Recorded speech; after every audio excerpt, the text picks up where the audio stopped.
देश का सबसे पहला समझाने वाला बुलेटिन खबर तो समझिए। मैं हूं आपके साथ लक्ष्मी। इस प्राइम टाइम बुलेटिन में आपको दिन भर की सबसे चर्चित खबरें दिखाते हैं और खबरों को विस्तार से समझाते भी हैं। तो आइए आज की 4 बड़ी खबरों को शॉर्ट में देख लेते हैं, फिर आगे इसे विस्तार में समझेंगे हम लोग। तो देखिए, नीतीश की नई टीम में कौन कौन लोग हैं इसको हम लोग समझेंगे, और नीतीश की नई टीम का जातीय समीकरण क्या कहता है उसको भी हम लोग आगे समझने वाले हैं, और फिर समझेंगे कि किस क्षेत्र से कितने मंत्री बने हैं। और इसके अलावा हम लोग इस पर भी बात करेंगे, बिहार के गमछे ने आखिर कहां उड़ाया है गर्दा, इस पर भी हम लोग बात करने वाले हैं। तो ये 4 मुख्य खबरें हैं जिसको आगे हम लोग डिटेल में समझने वाले हैं। तो देखिए, बिहार में मुख्यमंत्री नीतीश कुमार ने इतिहास रच दिया है। नीतीश कुमार रिकॉर्ड 10वीं बार बिहार के मुख्यमंत्री बन गए हैं। पटना के ऐतिहासिक गांधी मैदान में नीतीश कुमार ने आज पीएम मोदी की मौजूदगी में बतौर मुख्यमंत्री की शपथ ली, और इस दौरान पूरा गांधी मैदान लोगों की भारी भीड़ से खचाखच भरा हुआ था।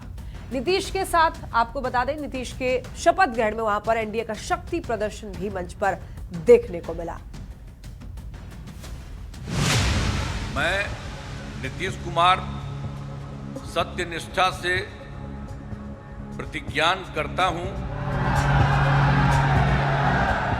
20 नवंबर 2025 ये वो तारीख है जो हमेशा हमेशा के लिए बिहार के इतिहास में दर्ज हो गई, जब पटना के ऐतिहासिक गांधी मैदान में नीतीश कुमार ने रिकॉर्ड 10वीं बार मुख्यमंत्री पद की शपथ ली। शपथ ग्रहण समारोह तालियों की गड़गड़ाहट से गूंज उठा।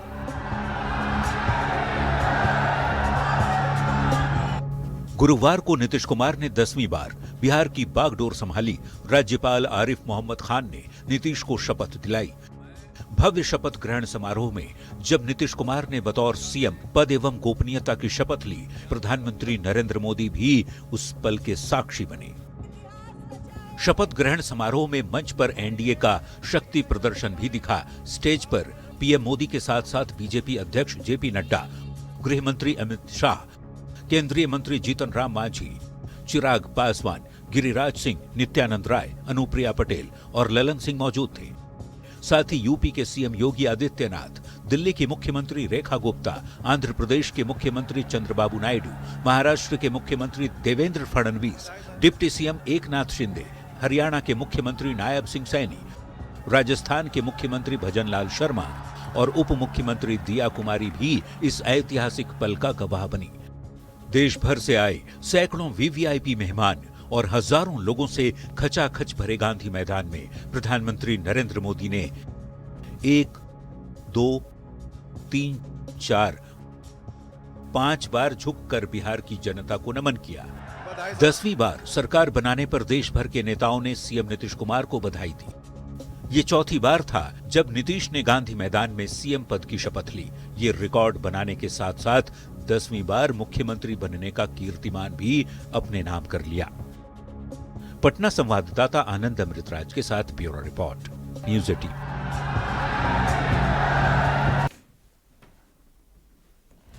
तो देखिए, बिहार में नई सरकार का गठन हो गया है। नीतीश कुमार मुख्यमंत्री बन चुके हैं और नीतीश कुमार के अलावे 26 मंत्रियों ने भी शपथ ली, जिसमें से सम्राट चौधरी और विजय सिन्हा पहले की तरह ही उप मुख्यमंत्री बने हैं, जबकि सरकार में बाकी 24 मंत्री हैं।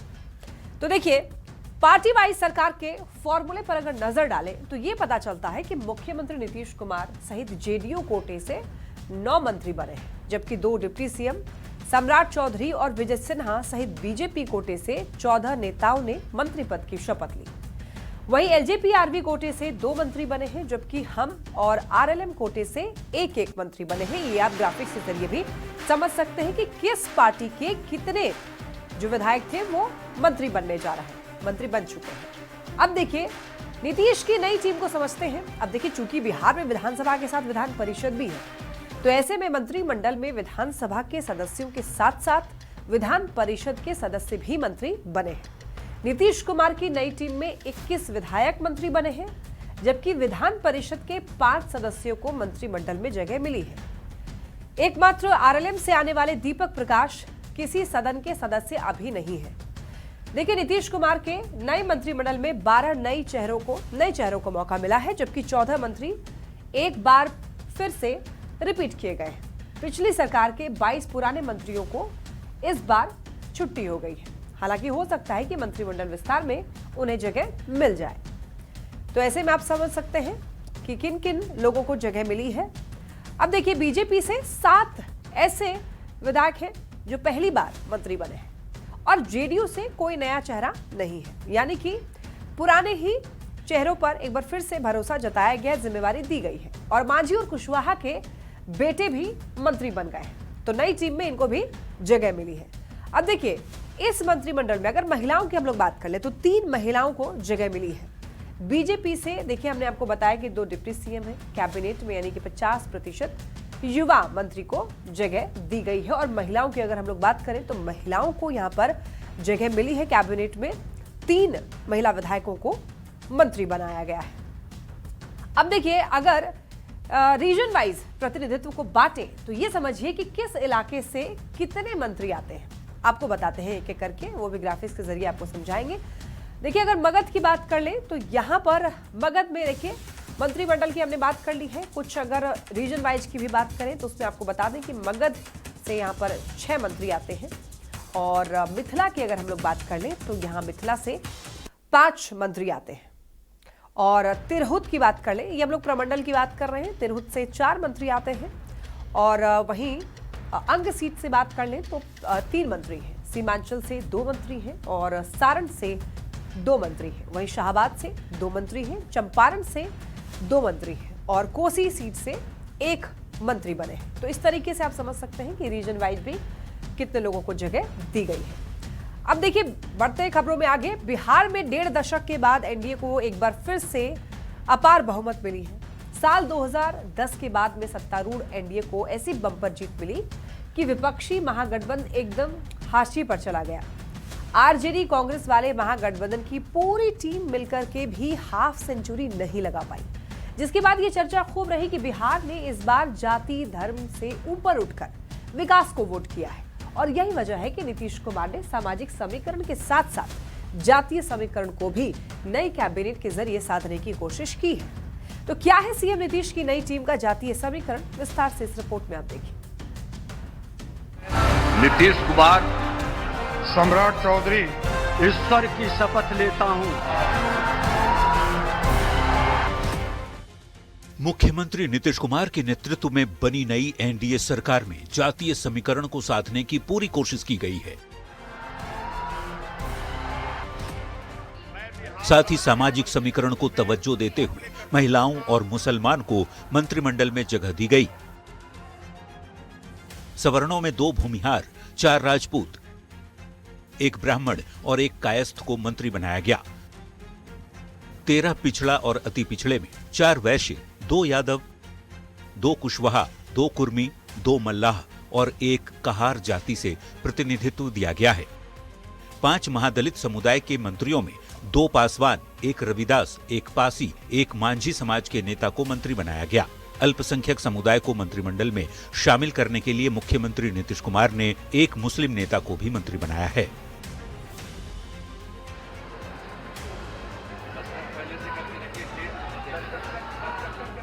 अब देखना होगा मुख्यमंत्री की नई टीम बिहार की जनता के भरोसे पर कितना खरा उतरती है। पटना संवाददाता आनंद अमृतराज के साथ ब्यूरो रिपोर्ट, न्यूज़ 18। तो देखिए, नीतीश मंत्रिमंडल में किस किस को जगह मिली है और जातीय समीकरण क्या कहता है, आइए हम लोग वो समझते हैं। तो देखिए, यहाँ पर सवर्ण जाति की अगर बात करें तो 8 मंत्री बनाए गए हैं। वहीं ओबीसी से 8 मंत्री बने हैं, ईबीसी से 5 और एससी से 5 बने हैं और 1 मुसलमान को भी जगह दी गई है। तो ऐसे में अब ये समझिए कि सवर्ण जातियों से जो 8 नेता मंत्री बने हैं उनमें किस किस जाति से कितने लोग हैं, यानी कि इसकी भी डिटेल आपको जानकारी देते हैं। आपको ये बता दें कि भूमिहार जाति के 2 नेता मंत्री बने हैं। वहीं राजपूत की बात कर लें तो राजपूत जाति के 4 नेता मंत्री बनाए गए हैं और इसके अलावा ब्राह्मण जाति से 1 मंत्री हैं और कायस्थ से 1 नेता को मंत्रिमंडल में जगह मिली है। अब देखिए, नीतीश कैबिनेट में पिछड़ा और अति पिछड़ा वर्ग से 13 नेता मंत्री बने हैं, जिसमें वैश्य जाति के 4 मंत्री हैं। यादव जाति की बात करें तो 2 मंत्री हैं। कुशवाहा या कोयरी जाति के भी 2 मंत्री बने हैं। तो इसके अलावा मल्लाह या निषाद समाज से 2 नेताओं को मंत्रिमंडल में जगह मिली है। एक मंत्री कहार जाति से भी है और इसके अलावा एससी या फिर कहें कि अनुसूचित जाति से 5 नेता मंत्री बनाए गए हैं। इसमें सबसे ज्यादा पासवान जाति से 2, रविदास समाज से 1, पासी जाति से और 1 जो है वो माझी जाति से 1 नेता को मंत्री पद मिला है। तो ये समीकरण आप समझ सकते हैं कि किस तरीके से जातीय समीकरण को भी ध्यान में रखा गया है। इसके अलावा मुस्लिम की बात कर ले तो मुस्लिम समाज से 1 नेता को मंत्रिमंडल में जगह मिली है और वो है जेडीयू के जमा खान। तो देखिए, अब बीजेपी कोटे की बात करें तो बीजेपी के कोटे के मंत्रियों की जातीय समीकरण आपको बता दें, जिसमें कि सवर्ण को 5, ओबीसी को 4, ईबीसी को 4 और एससी से 1 मंत्री बनाए गए हैं। इधर इसके अलावा जेडीयू की बात कर लें तो जेडीयू में देखिए सवर्ण जाति से 2 नेता मंत्री बनाए गए हैं और ओबीसी से 3 नेता मंत्री बनाए गए हैं, ईबीसी से 1 है और एससी के 2 मंत्री हैं और मुसलमान 1 है। तो ये आप समझ सकते हैं। अब ये जानते हैं कि जो नेता मंत्री बने हैं उनकी जाति क्या है, वो किस समाज से आते हैं। नीतीश कुमार खुद क्या है, कुर्मी है, मुख्यमंत्री हैं, वो ओबीसी जाति से आते हैं। और ऐसे में अब आप ये समझिए कि मंत्रिमंडल का जातीय समीकरण क्या है। जेडीयू कोटे के मंत्री के बारे में आपको बता दें तो विजय चौधरी जो कि भूमिहार जाति से आते हैं, सवर्ण में आते हैं, और वहीं विजेंद्र यादव, ये यादव है, ओबीसी है। श्रवण कुमार जो कि कुर्मी है, ओबीसी है, और अशोक चौधरी ये पासी है, एससी कैटेगरी में आते हैं। इसके अलावा लेशी सिंह राजपूत जाति से आती है, सवर्ण है। मदन सहनी मल्लाह है, ईबीसी कैटेगरी है इनकी। सुनील कुमार रविदास है, इनको भी एससी कैटेगरी में ही रखा जाता है। जमा खान जो कि मुस्लिम है और सवर्ण जाति से आते हैं। अब देखिए, बीजेपी के कोटे के मंत्री की अगर हम लोग बात कर लें तो यहाँ पर सम्राट चौधरी की बात करते हैं जो कि ओबीसी है, कुशवाहा है, और इसके अलावा विजय सिन्हा जो कि भूमिहार है, सवर्ण जाति। मंगल पांडे की बात कर ले, ब्राह्मण है, सवर्ण जाति, और दिलीप जायसवाल जो कि वैश्य है, ओबीसी कैटेगरी है ये। इसके अलावा नितिन नवीन कायस्थ, सवर्ण कैटेगरी में ये भी। रामकृपाल यादव ओबीसी, और इसके अलावा संजय टाइगर राजपूत कैटेगरी, और अरुण शंकर प्रसाद सूड़ी ये भी ओबीसी कैटेगरी में आता है, और सुरेंद्र मेहता धानुक ईबीसी कैटेगरी। इसके अलावा नारायण प्रसाद जो कि तेली है और ये ईबीसी कैटेगरी में आता है। वही रमा निषाद की बात कर ले तो मल्लाह ईबीसी कैटेगरी। इसके अलावा लखेंद्र रोशन पासवान एससी कैटेगरी। श्रेयसी सिंह राजपूत जो कि सवर्ण इसको माना जाता है। डॉक्टर प्रमोद कुमार कहार यानी कि ईबीसी। अब देखिए, एलजेपी-आरबी कोटे के मंत्री की अगर हम लोग बात कर लें तो संजय कुमार जो कि पासवान है, एससी कैटेगरी। इसके अलावा संजय कुमार सिंह जो कि राजपूत हैं, ये सवर्ण कैटेगरी। और अगर हम की बात कर लें तो हम कोटे से जो मंत्री संतोष सुमन वो माझी है, एससी कैटेगरी। और आरएलएम कोटे के मंत्री की बात कर लें तो यहाँ पर दीपक प्रकाश जो कि कुशवाहा है, वो ओबीसी कैटेगरी में आते हैं। और अगर हम लोग रीजन वाइज बात करें तो देखिए, रीजन वाइज अगर प्रतिनिधित्व की हम लोग बात करें तो ऐसे आप समझ सकते हैं। समझिए कि किस इलाके से कितने मंत्री हैं। और मगध की हम लोग बात करें तो यहाँ पर देखिए 49 सीटें हैं और 6 मंत्री। मिथिला की हम लोग बात कर लेते हैं। अब मगध की हमने बात की, यहाँ पर 49 सीटें हैं और मंत्री जो हैं वो बनाए गए हैं 6। मिथिला की बात करते हैं 37 सीटें और मंत्री बनाए गए हैं 5। तो ये आप समझ रहे हैं कि किस इलाके से कितने मंत्री आते हैं। तिरहुत की बात करते हैं। अब तिरहुत में देखिए 28 सीटें हैं और यहाँ पर 4 मंत्री हैं इस रीजन से। अंग सीट से बात करें तो यहाँ पर 21 सीटें और मंत्री यहाँ से बनाए गए हैं 3। इसके अलावा हम लोग बात करेंगे अब सीमांचल की, सीमांचल रीजन की, जहाँ पर 24 सीटें हैं सीमांचल की और मंत्री वहां से बनाए गए हैं 2। और इसके अलावा देखिए सारण सीट की हम लोग बात करते हैं तो यहाँ पर 24 सीटें और मंत्री बनाए गए हैं 2। इसके अलावा हम लोग शाहबाद की बात कर लें तो शाहबाद से देखिए यहाँ पर 22 सीटें हैं और मंत्री बनाए गए हैं 2। चंपारण सीट से बात कर लें तो 21 सीटें और मंत्री बनाए गए हैं 2। और इसके बाद हम लोग बात करेंगे कोसी सीट। इधर से देखिए 17 सीटें हैं इसमें कोसी में और मंत्री यहाँ से बनाए गए हैं 1। तो इस तरीके से आप ये समझ पा रहे थे कि क्या जातीय समीकरण का ध्यान रखा गया है इस बार नई कैबिनेट में। चलिए बढ़ते हैं खबरों में आगे। अब देखिए, नीतीश कुमार ने 10वीं बार मुख्यमंत्री पद की शपथ ले ली है। इस मौके पर खुद प्रधानमंत्री नरेंद्र मोदी मौजूद रहे। पीएम ने बिहारी स्टाइल में गमछा लहराकर लोगों का अभिवादन किया, जिसके बाद गांधी मैदान में लोगों ने जमकर गमछा लहराया। तारीख 20 नवंबर 2025। जगह पटना का गांधी मैदान। मौका बिहार की नई सरकार का शपथ ग्रहण।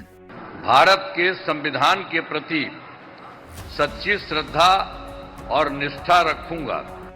शपथ ग्रहण समारोह में मौजूद रहे प्रधानमंत्री नरेंद्र मोदी ने जैसे ही गमछा लहराकर लोगों का अभिवादन किया, एक तरह से पूरे गांधी मैदान में गमछा की लहर उठ गई।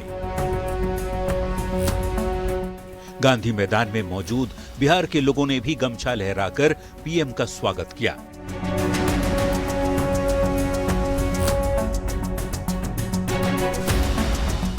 आज की तारीख में बिहारी स्टाइल में गमछा लहराकर अभिवादन करना एक तरह से ट्रेंड बन चुका है।